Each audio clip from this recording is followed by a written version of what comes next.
آپ کو یہ بات بھی بتا دوں، حضرت سیدنا مصعب ابن عمیر رضی اللہ تبارک و تعالیٰ عنہ، اللہ اکبر، یہ سب سے مالدار باپ کے بیٹے تھے پورے مکہ میں، ان سے زیادہ قیمتی عطر کوئی نہیں لگاتا تھا، ان سے زیادہ قیمتی کپڑے کوئی نہیں پہنتا تھا۔ مصعب ابن عمیر نے جب کلمہ پڑھا ہے تو ماں نے کہا یا مجھے چھوڑ دے یا محمد کو چھوڑ دے، فرمایا تجھ جیسی ہزاروں مائیں نبی کے قدموں پہ قربان کر دوں گا۔ ماں کو غصہ آیا، کہا میرے گھر سے نکل جا، کپڑے اتار دے، سارا عیش و عشرت چھوڑ دے، کہا سب چھوڑ دیں گے۔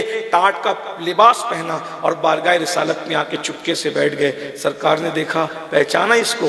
جی یا رسول اللہ، یہ مصعب ہے نا عمیر کا بیٹا۔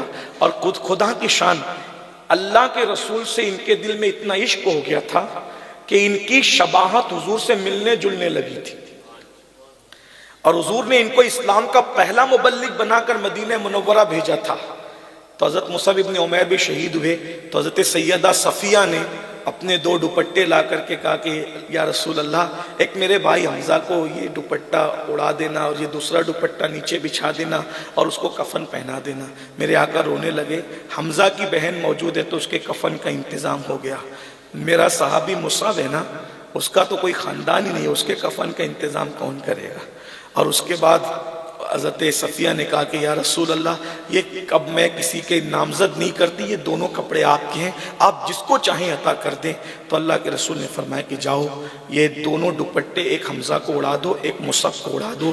صحابہ گئے تو روتے ہوئے آئے، کہا یا رسول اللہ، دوپٹے اتنے چھوٹے ہیں کہ چہرے چھپاتے ہیں تو پیر نظر آتا ہے، اور پیر چھپاتے ہیں تو چہرہ نظر آتا ہے، کیا کریں؟ آقا نے فرمایا کہ چہرہ چھپا دو اور پیروں پر گھاس ڈال دو۔ یعنی جو لوگ اسلام کے نام پہ شہید ہوئے تھے، اس دن مسلمانوں کے پاس اتنا کپڑا بھی نہیں تھا کہ ان کو کفن دے سکے۔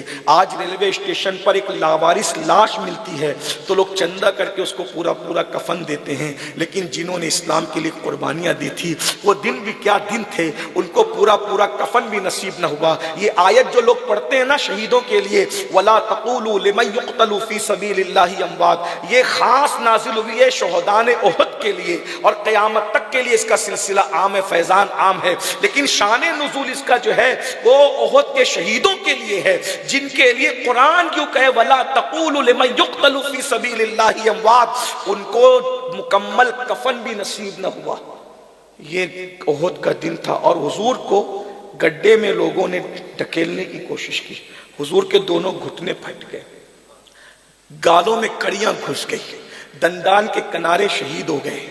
اللہ کے رسول علیہ السلام کی یہ کیفیت تھی، صحابہ رو یہ منظر دیکھ کے۔ ام المومنین کہتی ہے احد سب سے مشکل دن تھا نا آپ کے لیے؟ اللہ کے رسول کہتے ہیں نہیں، 70 صحابہ کی شہادت والا دن بھی میرے لیے زندگی میں مشکل دن نہیں تھا، میرے لیے زندگی کا سب سے مشکل ترین جو دن تھا وہ طائف کا دن تھا، اس سے مشکل دن میری زندگی میں نہیں آیا۔ تو ام المومنین نے کہا یا رسول اللہ، کیا آپ مجھے بتا سکتے ہیں کہ وہ کیسا تھا؟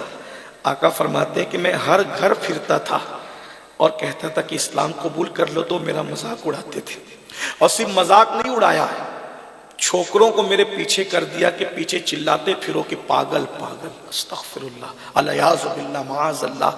جس کے قدموں میں عقل پہنچ کر معراج پاتی ہے، اس رسول کو ایسی گالی دی گئی اور پیچھے سے پتھر برسائے گئے، آگے سے پتھر۔ میرے آقا فرماتے ہیں عائشہ، جب خون سے میرا پورا وجود لہو لہان ہو گیا، حتیٰ کہ میری نالین خون سے بھر گئی اور میں بتقاضۂ بشریت زمین پہ بیٹھ گیا، تو انہوں نے دونوں بازو پکڑ کر کے مجھے کھڑا کیا اور کھڑا کر کے میری پنڈلیوں پہ پتھر مارا۔ یہ میری زندگی کا سب سے مشکل ترین دن طائف کا دن تھا۔ لیکن اب سنو، اتنا مشکل ترین دن اور حضور کا اخلاق، حضور کا اخلاق۔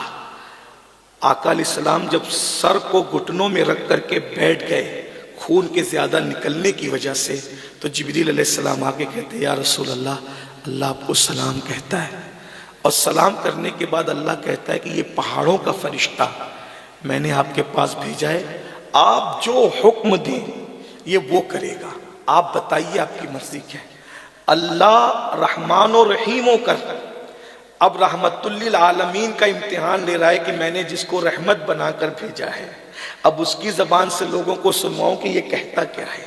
اور پھر پہاڑوں کا فرشتہ کہتا ہے حضور میں حاضر ہوں، مجھے حکم ہے کہ میں آپ کی اطاعت کروں، آپ بتائیں کیا کرنا ہے، اگر آپ حکم دے تو میں دونوں پہاڑیوں کو ملا کر طائف والوں کو پیس دوں۔ آقا فرما رہے ہیں جو تمہیں محروم کرے تم اس کو عطا کر، جو تم سے دور بھاگے تم اس کے قریب جاؤ، جو تمہیں توڑے تم اس کو جوڑو۔ ایسی قوم کے لیے آپ دنیا میں کوئی ایک بندہ نیک سے نیک ڈھونڈ کے بتا دیں، ایسی قوم کے لیے جس نے دعا کی ہو۔ حضور نے سر اوپر اٹھا کر کے کہا میرے اللہ نے مجھے برباد کرنے کے لیے نہیں بھیجا، تباہ کرنے کے لیے نہیں بھیجا، اللہ نے تو مجھے آباد کرنے کے لیے بھیجا۔ اگر یہ ایمان نہیں لاتے انشاءاللہ میں امید کرتا ہوں کہ ان کی آنے والی نسلیں ایمان لائے گی۔ پہاڑ کا فرشتہ یہ کہتے ہوئے رخصت ہوا کہ یا رسول اللہ خدا کی عزت کی قسم، اللہ نے آپ کو واقعی رحمت للعالمین بنا کر کے بھیجا، آپ واقعتاً رحمت للعالمین ہے میرے آقا۔ آپ اندازہ فرمائیے حضور کی شان ہے۔ تو اگر حسن کی بنیاد پر، اخلاق کی بنیاد پر، علم کی بنیاد پر کسی سے پیار کیا جا سکتا ہے تو وہ ہمارے حضور ہیں۔